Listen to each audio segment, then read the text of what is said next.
नया नियम मत्ती रचित सुसमाचार इसका 23वां अध्याय पहले वचन से अंतिम वचन तक हम सुनेंगे। तब यीशु ने भीड़ और अपने चेलों से कहा, शास्त्री और फरीसी मूसा की गद्दी पर बैठे हैं, इसलिए वे तुमसे जो कुछ कहे वह करना और मानना, परंतु उनके से काम मत करना, क्योंकि वे कहते तो है पर करते नहीं। वे एक ऐसे भारी बोझ को जिनको उठाना कठिन है बांधकर उन्हें मनुष्यों के कंधे पर रखते हैं, परंतु स्वयं उसे अपनी उंगली से भी सरकाना नहीं चाहते। वे अपने सब काम लोगों को दिखाने के लिए करते हैं।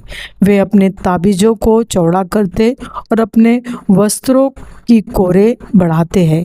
भोज में मुख्य मुख्य स्थान और सभा में मुख्य मुख्य आसन, बाजारों में नमस्कार और मनुष्य में रब्बी कहलाना उन्हें भाता है। परंतु तुम रब्बी न कहलाना, क्योंकि तुम्हारा एक ही गुरु है और तुम सब भाई हो। पृथ्वी पर किसी को अपना पिता न कहना, क्योंकि तुम्हारा एक ही पिता है जो स्वर्ग में है। और स्वामी भी न कहना, क्योंकि तुम्हारा एक ही स्वामी है अर्थात मसीह। जो तुम में बड़ा हो वह तुम्हारा सेवक बने, और जो कोई अपने आप को बड़ा बनाएगा वह छोटा किया जाएगा, और जो कोई अपने आप को छोटा बनाएगा वह बड़ा किया जाएगा। हे कपटी शास्त्रियों और फरीसियों, तुम पर हाय, तुम मनुष्यों के लिए स्वर्ग के राज्य का द्वार बंद करते हो, न तो स्वयं ही उसमें प्रवेश करते हो और न उसमें प्रवेश करने वालों को प्रवेश करने देते हो।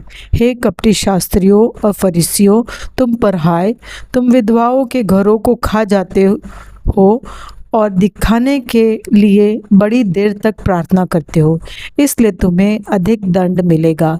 हे कपटी शास्त्रियों और फरीसियों, तुम पर हाय, तुम एक जन को अपने मत में लाने के लिए सारे जल और थल में फिरते हो, और जब वह मत में आ जाता है तो उसे अपने से दूना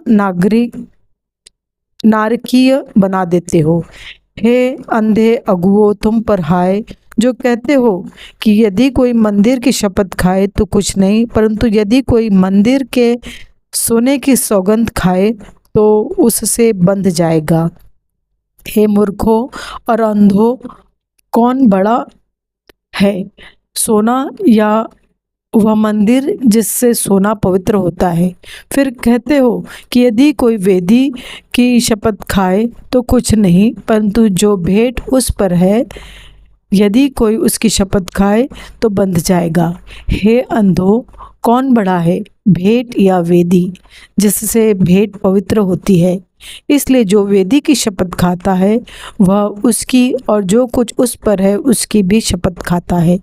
जो मंदिर की शपथ खाता है वह उसकी और उसमें रहने वाली की भी शपथ खाता है। जो स्वर्ग की शपथ खाता है वह परमेश्वर के सिंहासन की और उस पर बैठने वालों की भी शपथ खाता है।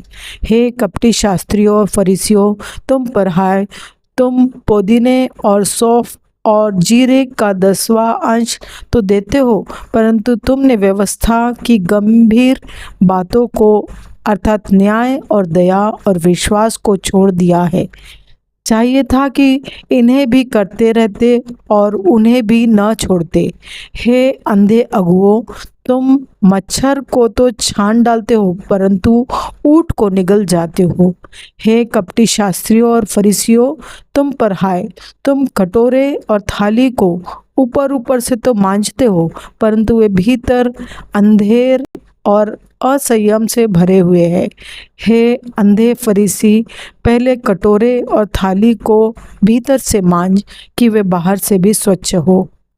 हे कपटी शास्त्रियों और फरीसियों, तुम पर हाय, तुम चुना फिरी हुई कब्रों के समान हो, जो ऊपर से तो सुंदर दिखाई देती है परंतु भीतर मुर्दे की हड्डियों और सब प्रकार की मलिनता से भरी है। इसी रीति से तुम भी ऊपर से मनुष्यों को धर्मी दिखाई देते हो, परंतु भीतर कपट और अधर्म से भरे हुए हो।